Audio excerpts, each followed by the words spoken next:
You're listening to Prime Definition. Prime Definition. Prime Definition. Prime Definition. Prime Definition. Prime Definition. Prime Definition. On Foresight FM FM podcast. One of the biggest levers, in fact, the single biggest predictor of your health outcomes in life are the number of close connections that you have. It's more than quitting smoking. It's more than going to the gym. It's more than stopping drinking. 50% of men say that they are not looking for a relationship. When they say aren't looking for a relationship, do they mean I'm not looking for a woman or I'm not looking for commitment? Not actively pursuing any kind of interaction with women. Oh, where did we go wrong and how do we go right? Okay, so Hello, my name is Stacy. 50.1% of women for the first time in phone, history the only podcast I listen is Foresight mothers. FM. There are You're more the childless best. women at 30 than there are women with children, right? So for almost all of human history, more women had kids under the age of 30 than over, and now it's switched.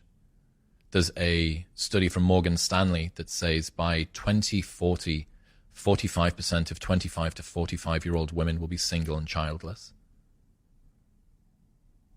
If online dating was creating this perfect facilitation for relationships to start, how are we ending up with all of these outcomes? What is the negative consequence of all of those outcomes that you've described, in your view? There are people for whom a life without a partner is the right choice. That's absolutely something that I'm prepared to accept. But it's not most people. It's one of the biggest levers. In fact, the single biggest predictor of your health outcomes in life are the number of close connections that you have. It's the number of friends. It's more than quitting smoking. It's more than going to the gym. It's more than stopping drinking. It's the number of close friends that you've got. And a relationship is a big close friend. So people that are in relationships have better health outcomes. They have onset of dementia later. They have Alzheimer's problems later on in life. They are less lonely. That seems pretty uncontroversial, and yet both sides of the aisle, both men and women, are retreating from relationships and finding ways that they can justify this. Both sexes are saying, I don't want to be a part of this anymore. I'm finding it so painful and difficult to be in this world that I'm just going to cast off any of it altogether. And then retroactively come up with a lot of explanations that can justify why they didn't need to be in a relationship in any case. And for some people, that's true. But for most people, that's not. Dating apps are clearly not, and as you say in your own words, previously, aren't the only causal factor. So my question to you is, where did we go wrong and how do we go right? Okay, so I think challenges in the mating market are coming from many directions. Something called hypergamy, which is the female tendency to date up and across. On average, women want to date a man who is as educated or as employed as they are.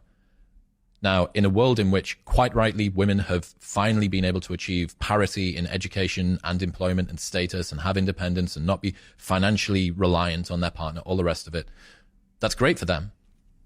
But it does cause some challenges for their dating. So as women rise up through their own competence hierarchy in education and employment, they further shorten down the potential pool of eligible men that are as educated or more educated and as employed or more employed than they are. That requires sympathy for women, okay? That is not a good position for women to be in. At the same time, this huge cohort of sexless men, 30% of men haven't had sex in the last year. 50% of men say that they are not looking for a relationship. You are a man. You have been through your 20s. You know the power of the male sex drive between the ages of 18 and 30. Can you imagine getting yourself into a situation where you say, I'm not bothered about pursuing women? That is an unbelievably extreme statement for men to make. And they're self-identifying as this in Pew Research data. This isn't on incel forums. This is Pew Research. 50% of men aren't looking for a relationship. When they say aren't looking for a relationship, do they mean I'm not looking for a woman or I'm not looking for commitment? Not actively pursuing any kind of interaction with women. Oh, Casual included. what? 50%.